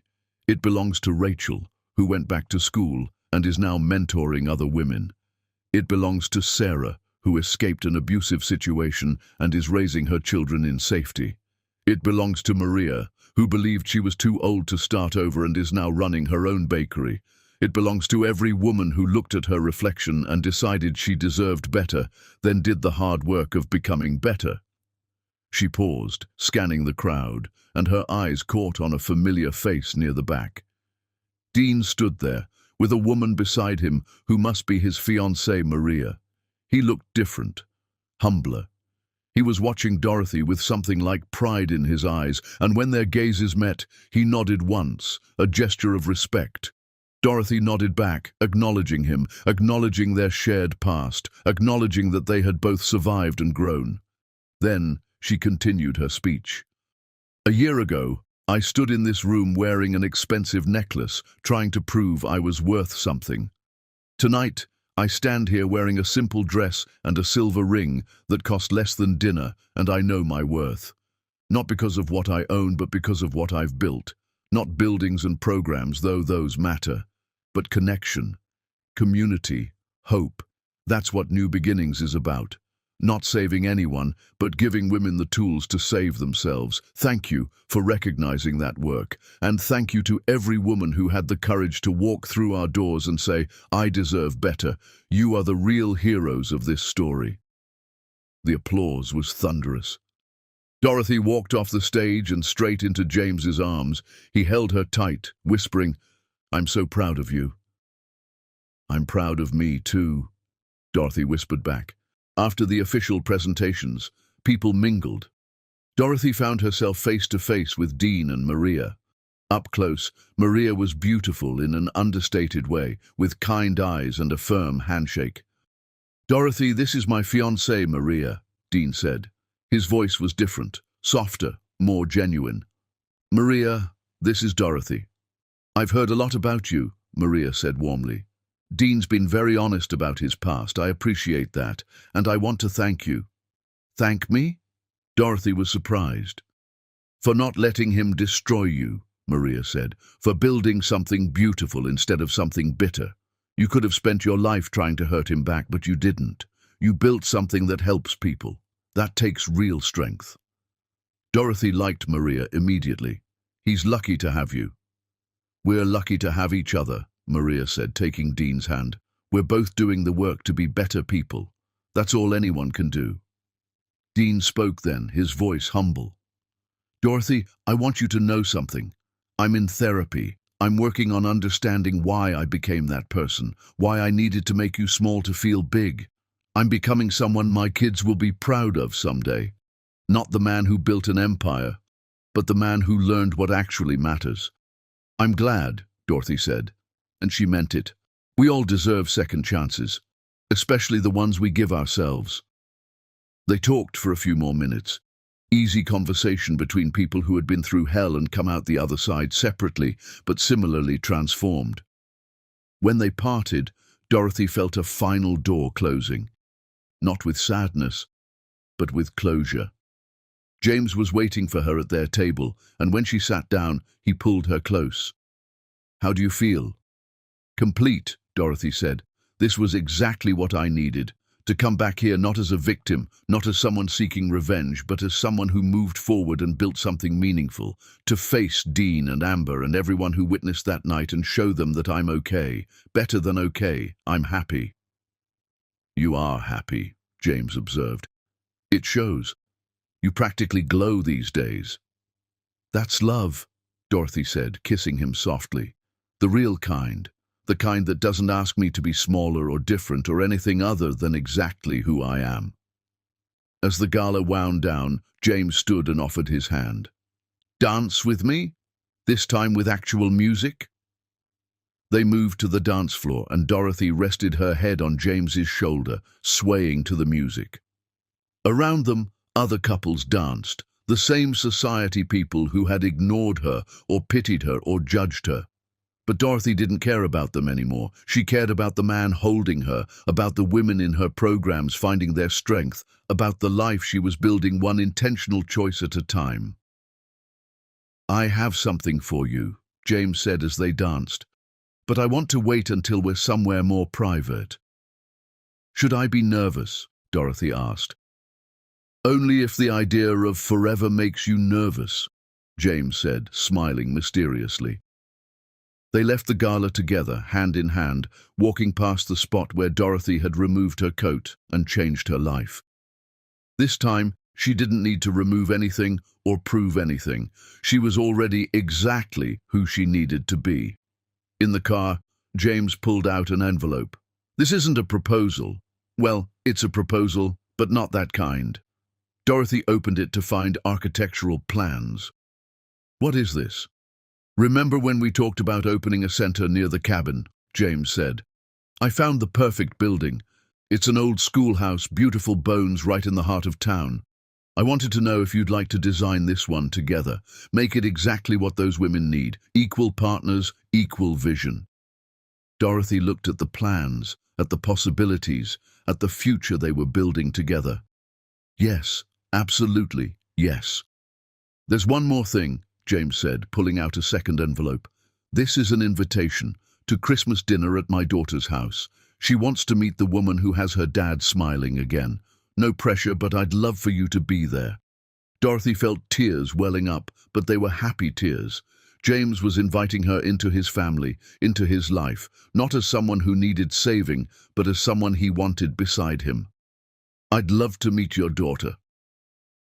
They drove home through the city lights, talking about the center plans, about Christmas dinner, about the 1,000 small futures they were building together. When they arrived home, Dorothy stood in their apartment and looked around at their life. Books on the shelves they had chosen together, photographs from the cabin and from center openings, a life built on partnership and respect and genuine love. Thank you, she said to James. For what? For waiting for me to be ready, for not trying to save me, for loving me as an equal instead of a project. James pulled her close. Thank you for letting me love you, for building this beautiful life with me, for being exactly who you are. They stood there in their home, two whole people who had chosen each other, and Dorothy felt something she had never felt before, certainty. Not about the future, because the future was always uncertain, but certainty about herself, about her worth, about her ability to choose wisely and love healthily and build beautifully. This was what happiness felt like, not fireworks or grand gestures or expensive jewelry. Just two people building a life together, one intentional choice at a time, surrounded by work that mattered and love that was real. Chapter 10. The Empire of Love. 5 years had passed since the night Dorothy removed her coat at the Grand Belmore Hotel, and the woman she had been that night felt like a distant memory. Dorothy stood at the window of the 20th New Beginning Center, watching the sunrise paint the mountains in shades of gold and pink. This center, built in the town near James's cabin, was different from all the others. It wasn't just a program building, it was a community, a small village of tiny houses where women could live while rebuilding their lives, surrounded by support and nature, and the space to heal. "You're up early," James said, wrapping his arms around her from behind. His silver hair caught the morning light, and the lines around his eyes had deepened from years of smiling. Big day ahead. The biggest, Dorothy agreed, turning to kiss him. They had married 2 years ago in a ceremony at the cabin, with just family and the women from the first support group. Nothing fancy, nothing showy, just a celebration of love between equals. Dorothy had worn a simple white dress and flowers in her hair. James had cried when he saw her. She had cried when he said his vows. It had been perfect. Today was the grand opening of the New Beginnings Institute, a training facility where women who had gone through the programs could become counselors, teachers, and mentors for others. Rachel was the director, and she had built a curriculum based on lived experience rather than theory. Women helping women, creating a cycle of healing and empowerment that could sustain itself. Mrs. Rothwell, James said, using the name Dorothy had chosen to take. Not because she had to, but because she wanted to. This time, marriage wasn't about losing herself. It was about choosing a partner and building something together. Are you ready to change the world again? I'm ready to watch other women change their worlds, Dorothy corrected. That's what this is really about. They drove to the Institute together, hands linked on the console between them, comfortable in the silence they had learned to treasure. Their life together was nothing like Dorothy's marriage to Dean had been. There were no power games, no making themselves small or large to accommodate the other. They simply existed together, supporting each other's dreams, challenging each other's assumptions, loving each other's imperfections. The Institute was already buzzing with activity when they arrived. Women from all 20 centers had traveled to be here for the opening. Some brought their children, now school-aged and thriving. Some brought partners they had found after learning to love themselves first. Some came alone, proud of their independence and in no rush to share it. Rachel met them at the entrance, her master's degree now complete, her confidence transformed from that tired woman Dorothy had met years ago. Dorothy, James, thank you for being here. This wouldn't exist without you. It wouldn't exist without you, Dorothy corrected. You're the one who turned a vision into reality. We all did it together, Rachel said. That's the point, isn't it? We're stronger together than we ever could be alone. The opening ceremony was simple but moving. Women shared their stories of transformation. A former corporate executive who had been financially abused and now taught financial literacy. A young mother who had escaped with nothing and now ran the childcare program. A grandmother who had left a 40-year marriage and now mentored women twice her age through their own transitions. When it was Dorothy's turn to speak, she looked out at the faces of hundreds of women who had walked through the doors of New Beginning centers and walked out stronger, wiser, more themselves. She thought about the woman she had been, hiding under a coat, trying to prove her worth through diamonds. She thought about the journey from that night to this moment. 5 years ago, I thought revenge meant showing people what they had missed, Dorothy began. I thought it meant proving I was successful, powerful, worthy. But I was wrong. Real revenge isn't about showing anyone anything. It's about building a life so beautiful that you forget to be angry. It's about transforming pain into purpose, hurt into healing, loss into love. She gestured to the women in the room. Every single one of you is my revenge. Every time one of you walks out of an abusive situation and builds something better, that's revenge. Every time one of you teaches your daughter that she doesn't have to make herself small for anyone, that's revenge. Every time one of you looks in the mirror and sees your own worth, that's the greatest revenge of all. Because you didn't just survive, you thrived, and that changes everything. The applause was thunderous. Women were crying, laughing, hugging each other. Dorothy stepped down from the podium and was immediately surrounded by women who wanted to share their stories, their gratitude, their hope. Later, during a quiet moment, Dorothy found herself alone in the Institute's library.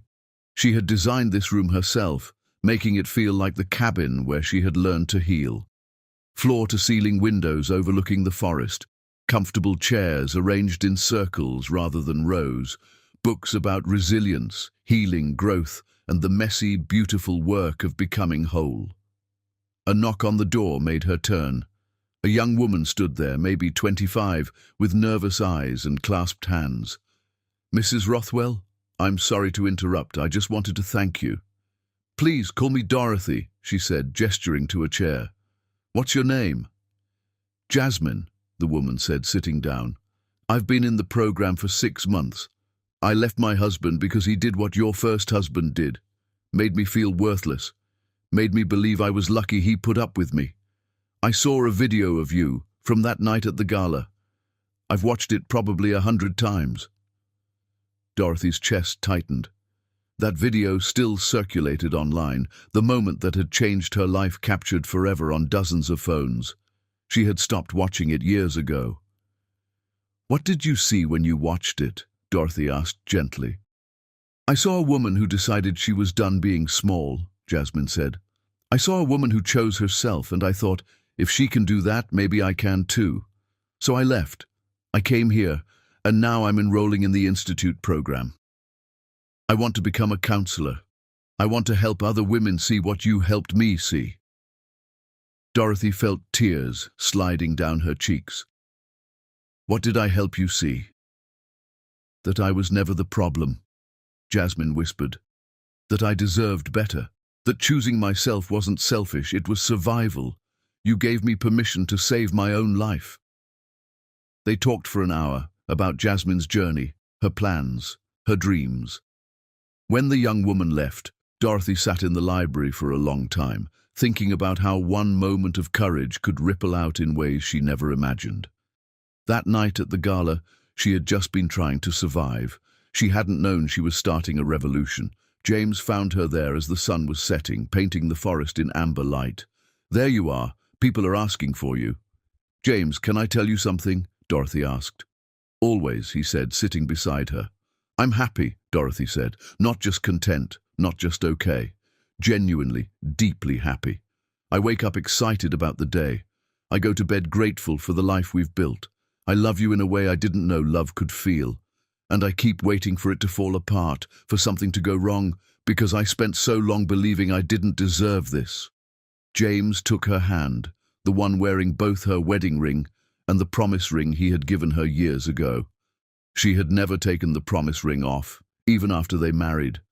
It reminded her of the moment she had chosen to become whole before choosing to be his. "You deserve every bit of this," James said. "You built this life with intention and courage and hard work. It's not going to fall apart. And even if challenges come, because they will, we'll face them together. That's what partnerships are about." "How did I get so lucky?" Dorothy asked. "It wasn't luck," James said. "You chose to heal. You chose to grow. You chose to build something meaningful instead of staying bitter. That wasn't luck. That was you being brave enough to become the person you were always meant to be." They sat together in the fading light, two people who had found each other at the right time, when they were both ready to love as equals, rather than as needs or wounds, searching for healing. Outside, they could hear laughter from the reception, women celebrating their journeys, their futures, their freedom. "I got something today," James said, pulling out his phone. "An email from Dean." Dorothy's eyebrows rose. She and Dean rarely communicated, just the occasional update on their respective lives. "What did he say?" James showed her the email. It was brief. "James, take care of her. She deserves everything good in this world. I've watched what you two have built together, and it's beautiful. My wife Maria and I are expecting twins. I'm going to teach my daughters that women are complete human beings, not accessories. That's the best apology I can make for who I was. Thank you for being the man I should have been." Dean. Dorothy read it twice. "He's really changed." "People can," James said, "when they choose to do the work just like you did." "Just like we both did," Dorothy corrected. As evening fell completely, they returned to the reception. Dorothy's stepdaughter Emma was there with her family, her children calling Dorothy Grandma Dorothy despite no blood relation. Family, Dorothy had learned, wasn't about DNA. It was about showing up, being present, choosing each other again and again. The evening ended with a surprise. Rachel took the microphone and called for attention. "Before everyone leaves, we have one more thing. Dorothy, James, can you come up here?" Confused, they made their way to the small stage. Rachel was crying happy tears, and the entire room was smiling like they were in on a secret. "5 years ago, you helped me when I had nothing," Rachel said. "You gave me education, support, and most importantly, you believed in me. Today we're announcing the Dorothy Taylor Ashford Scholarship Fund. Every woman who graduates from the Institute will receive full funding for continued education in their chosen field. No loans, no debt, just opportunity. It's funded by donations from the thousands of women you've helped over the years. We all wanted to give back what you gave us." Dorothy couldn't speak. She looked at James, who was crying openly now, then back at the room full of women who had transformed their pain into this beautiful gift. "This is," Dorothy tried to find words, "this is everything." "This is what you built," Rachel said. "Not buildings or programs. You built a community of women who refuse to stay broken, who choose each other, who transform pain into power. This is your legacy." Later that night, Dorothy and James drove back to the cabin. They had kept it all these years, visiting once a month just as they had promised themselves. It was their place to remember, to reconnect, to breathe. They sat on the porch in the darkness, listening to the forest breathe around them. The silence wasn't empty anymore. It was full of peace, of possibility, of contentment earned through hard work and intentional choices. "Do you ever think about that night?" James asked. "The gala where it all changed?" "Sometimes," Dorothy admitted, "but not the way I used to. I used to think of it as the night I escaped. Now I think of it as the night I started becoming myself." "Any regrets?" James asked. Dorothy thought about it, about the 10 years with Dean, the pain, the humiliation, the slow death of her first marriage, about the panic attacks and the therapy and the hard work of healing, about every difficult moment that had led her here. "No," she said finally. "I wouldn't wish that pain on anyone, but I wouldn't change my journey. Every hard moment taught me something I needed to know. Every breakdown led to a breakthrough. Every ending made room for a beginning. I am who I am because of all of it, and I like who I am." "I love who you are," James said, pulling her close. "And I'm grateful every day that you chose me to build this life with." "You chose me too," Dorothy reminded him. "That's what makes it work." They sat in comfortable silence for a while. Then James said, "What do you want to build next?" Dorothy smiled. That was the question, wasn't it? Not what had she built, but what would she build next? Because life wasn't about arriving at a destination, it was about the constant creation of meaning, purpose, love. "I want to build more centers," Dorothy said. 20 more, 50 more, however many it takes. "I want to build a movement that outlives us, that keeps helping women long after we're gone. I want to build a family with you, not just us, but Emma and her kids and everyone we choose to love. I want to build memories, James. Just memories of days like today, of work that matters, and love that's real, and a life that was worth living." "Then that's what we'll build," James said simply. "Together." As they sat there under the stars, Dorothy thought about the woman she had been, standing in that ballroom in her coat, diamonds hidden beneath, worth hidden beneath, self hidden beneath. That woman had been so afraid, so small, so convinced that her value came from external validation. Now, sitting here with James, having built an empire of hope instead of an empire of revenge, Dorothy understood something fundamental. The diamond had never been in the necklace. The diamond had always been her. She had just needed to remove all the layers of other people's opinions, other people's cruelty, other people's limitations to see it. She wasn't the woman in the coat anymore. She was the woman who had removed the coat and found herself underneath. She was the woman who had chosen healing over bitterness, building over destroying, love over revenge. She was Dorothy Taylor Ashford Rothwell, founder of New Beginnings, wife to an equal partner, friend to hundreds of women she had helped, and most importantly, friend to herself. And that was the greatest revenge of all, not showing anyone else what they had missed, but becoming someone she was proud to be, building a life she was grateful to live, and loving herself enough to know she deserved every beautiful moment of it. The stars shone overhead, infinite and eternal. Tomorrow would bring new challenges, new opportunities, new moments to choose courage over comfort. But tonight, Dorothy simply existed in this perfect moment, with the man she loved and the life they had built, knowing that she was exactly where she was meant to be. She had removed her coat 5 years ago and revealed diamonds. But the real treasure had never been the necklace. It had been her courage to stand in her truth, her strength to build something meaningful, and her wisdom to know that the best revenge was simply living well, and she was living very well indeed. The end.